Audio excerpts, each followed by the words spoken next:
everyone, how are you? This is Kaylana, the Blessed Driver here, and I am sitting here in beautiful Altamont Springs, right across from Crane Drews Park. So it's very beautiful out here. I wanted to talk with you guys about a topic that I'm praying it doesn't offend people, but you know, I did a video, I think it was like 2 videos before this one, and it was kind of long, and so I had to edit it to the point where I had to condense it, and so it was longer than what it was. And I mentioned this topic very briefly, and when I started to get emails and also comments about people from different countries working on the gigs and stuff like that, then I kind of knew, okay, yeah, I need to talk about it. And so basically what I want to go over is, or does it seem like the gig economy is taking advantage of or intentionally using people from different countries or immigrants to utilize their platform? The short answer is yes, I believe so.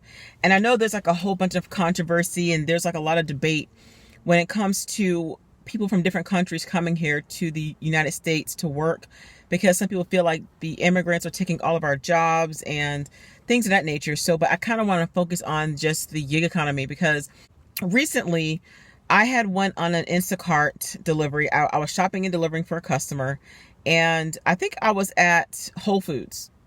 And once I got to the customer's residence, there was another Instacart shopper that was there. I didn't know it because she didn't have on a t-shirt or a lanyard or anything, so I wouldn't have known. Of course, it's Spanish, and so I couldn't tell what she was saying. And she goes, "Oh," because she saw my Instacart lanyard. "Oh, me too, Instacart too." I said, "Okay." And so, but she was dropping off for the same customer, but from a different store.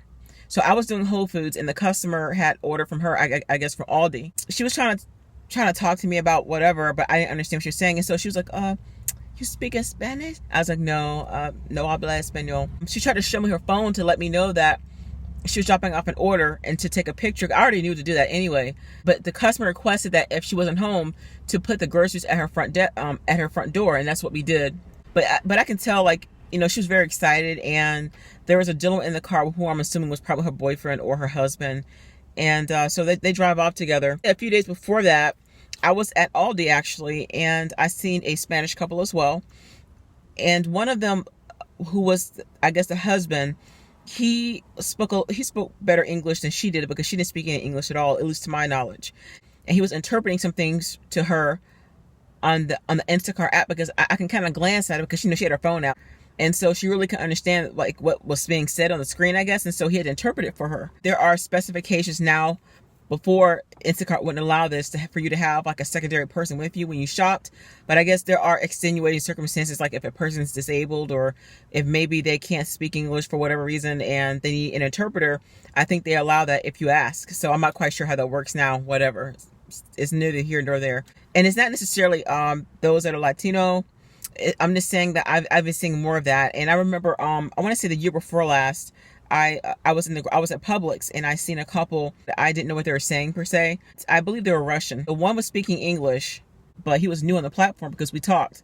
I think it was his wife or his girlfriend was like, she couldn't speak English really. And so I'm assuming that one of them was approved of the platform and one wasn't. But I just noticed that I'm starting to see a lot of people that, I don't want to say immigrants, but that's really what it is. Some of my subscribers have mentioned this to me, that they're starting to notice a trend in how they feel certain platforms are hiring more people, and not because they're bilingual possibly, or because they speak a different language, but because they feel like that people from other countries will take any amount of money that these apps are giving them, just despite of really what they deserve. I was like, wow, you know, and I thought about that even before people started mentioning it to me, because I mentioned it in the video I did like about a few weeks ago, but I edited it to the point where I took that out. I think that sometimes these companies do that, and they lower the rates, not only because they're being cheap and they're being disrespectful to the workers, but I think because they can hire people from another country who may not know any better, and they will take anything. So doing a Instacart order that is maybe 51 items and 75 units, just for example, and only paying them maybe $15 is okay with them. I'm not saying this for all people that are from another country. I'm just saying this for some. And they will do as many jobs as possible to make as much money as they can and then go about their business. The pay rates have changed on some of these apps from us making a lot of money to making barely anything at all.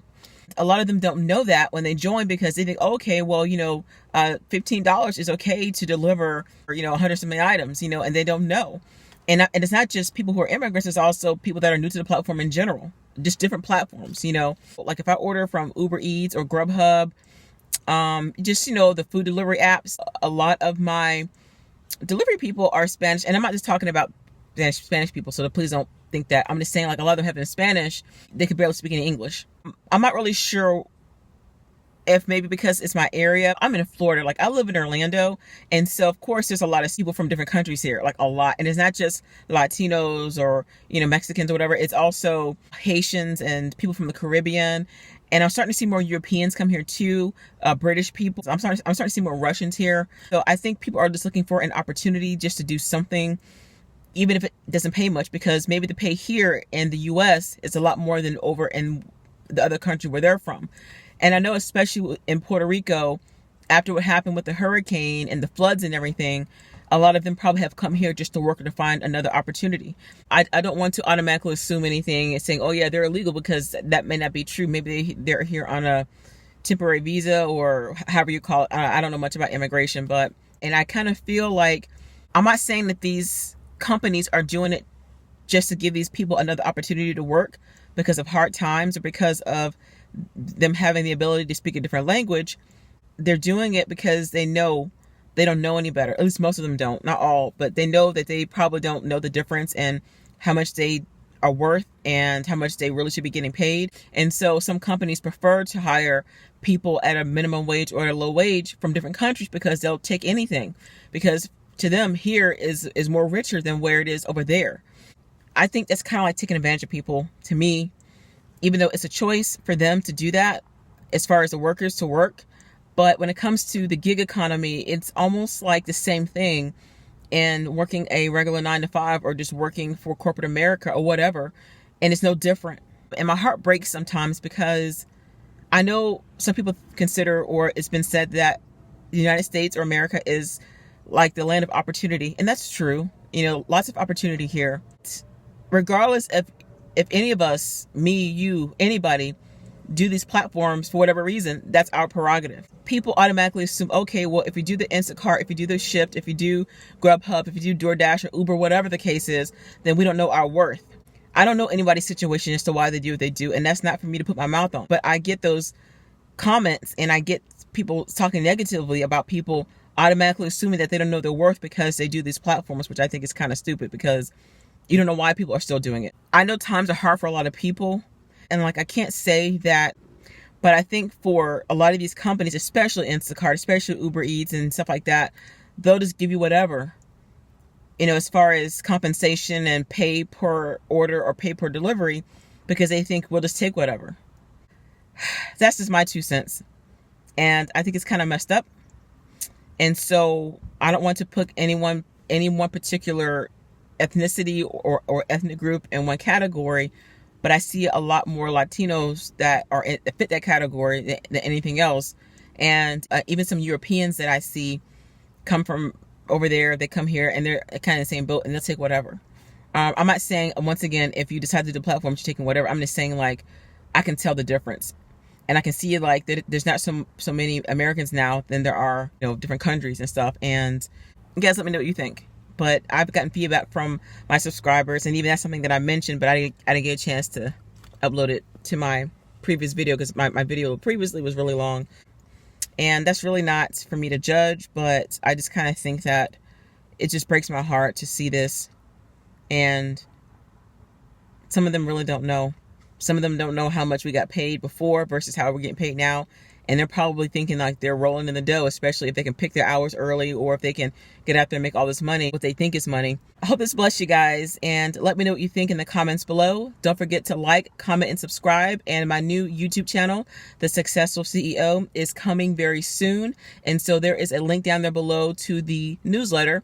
Go ahead and sign up for it. I will let you know when it launches. You guys have a great day. God bless you. Bye-bye.